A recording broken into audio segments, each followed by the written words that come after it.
हम बात करेंगे आज के सुप्रीम कोर्ट के फैसले के हवाले से ही पाकिस्तान पीपल्स पार्टी के सीनियर रहनुमा कमर जमान कारी साहब, शुक्रिया आपके वक्त का।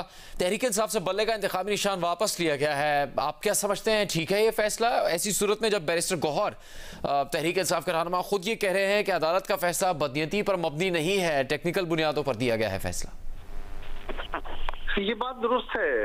इस वक्त जो सूरत हाल है, अगर इसके तनाजुर में देखा जाए तो फैसला और तरह होगा, लेकिन ये बात अगर हकायक की रोशनी में देखा जाए, कानून की रोशनी में देखा जाए, तो पीटीआई को उनकी हुकूमत में कहा गया इलेक्शन कराएं, उसके बाद उनको एक्स्ट्रा टाइम दिया गया, फिर इस वक्त जब उनको फाइनल नोटिस दे दिया गया और साथ ये भी कह दिया गया कि अगर आपने इलेक्शन ना कराया तो उसके ये रिपरकशंस हो सकते हैं, जिसमें एक निशान अलॉट ना होना भी है। और उसके बाद भी उन्होंने जो इलेक्शन कराने का प्रोसेस था, फिर उसको दोबारा जो इलेक्शन का प्रोसेस था वो एक मशकूक अंदाज में कराया गया, जिसको बहुत सारे सवालात का सामना था। सारी कौम उस पर जानती है कि वो इलेक्शन क्या हुआ। उसके बाद फिर उनको एक मौका दिया गया कि आप अपनी करेक्शन कर लें। अगर वो इस बात पे हट धर्मी का शिकार होंगे तो फिर इसी तरह का मसला होगा, क्योंकि अगर उन्होंने इसी तरह हटधर्मी से अपनी मर्जी से चीजें मुसल्लत करनी है तो अब उनको समझना होगा कि अब चीजें उनकी फेवर में नहीं है, अब उनको अकॉर्डिंग टू लॉ चलना है। और मुझे ये बात कोई कहते हुए खुशी तो नहीं है, लेकिन पीटीआई ने ये अपने लिए गड़े बहुत सारे खुद खोदे हैं। तो कारी साहब, पीपल्स पार्टी का ये मौक़िफ़ था कि इंतखाबी निशान नहीं लेना चाहिए तहरीक इंसाफ से। इससे पहले चंद दिन पहले मुख्तलिफ मौक़ों पे भी ये मौक़िफ़ सामने आया, तो क्या वो सिर्फ इस वजह से कि जमहूरी जज्बे को मद्देनज़र रखते हुए उनको निशान दे दिया जाए ताकि वो शामिल हो इंतखाबात में और इंतखाबात मतनाज़े ना हो, आप भी समझते हैं कि कानूनी तौर पर ये मुमकिन नहीं था? देखिए, पीपल्स पार्टी बड़ा वाज़ेह तौर पे ये मौक़िफ़ रखती थी कि तमाम जमातों को लेवल प्लेइंग फील्ड मिलनी चाहिए जी।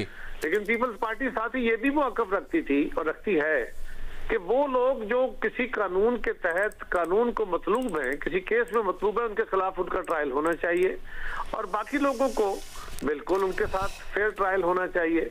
अब अगर कोई कानून को खुद तोड़ता है, अगर वो कानून को वायलेट करता है और फिर उसको मशकूक अंदाज में एक हाई कोर्ट फिर दूसरी हाई कोर्ट में जाके फैसले कराता है, तो उसको अगर टेक्निकल ग्राउंड्स पे केस खत्म कर दिया जाता है या उसके खिलाफ फैसला आता है, तो बिल्कुल हमारी ख्वाहिशें अपनी जगह।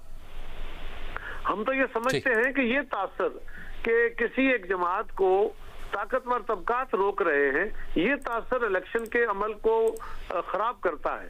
लेकिन पीटीआई ने खुद अपने लिए क्या किया, ये तो खसारे खड्डे उन्होंने खुद खोदे हैं। क्या भारत था कि वो इस इलेक्शन को ट्रांसपेरेंटली करा लेते, फिर उनको दोबारा टाइम दिया गया, फिर करा लेते। फिर उन्होंने अगर हाई कोर्ट लाहौर में फैसला कराया, जाके वहां अप्लाई किया तो वहां फैसला करा लेते। अब अगर टेक्निकल ग्राउंड्स पे कानून की जद में कोई आता है तो किसी एक जमात को या किसी एक फर्द को कानून से इस्तिस्नात देना, यही हमारे मुल्क की आज तक बदकिस्मती रही है। मैं अपनी जमात का मौक़िफ़ नहीं दे रहा अभी आपको, क्योंकि मेरी जमात का मौक़िफ़ अभी इस पे आया नहीं। हमारी जमात का मौक़िफ़ तो तब आएगा जब जमात बैठ के इस पे फैसला करेगी या क़यादत उस पर कोई बात करेगी। लेकिन मैं ज़ाती राय आपको दे रहा हूँ कि बिल्कुल मुझे अफसोस के साथ ये कहना पड़ रहा है, मुझे खुशी नहीं है लेकिन अफसोस ये कहना पड़ रहा है कि ये खड्डा खुद पीटीआई ने अपने लिए खोदा है। शुक्रिया कमर जमान कारी साहब, जियो न्यूज़ से बात करने के लिए।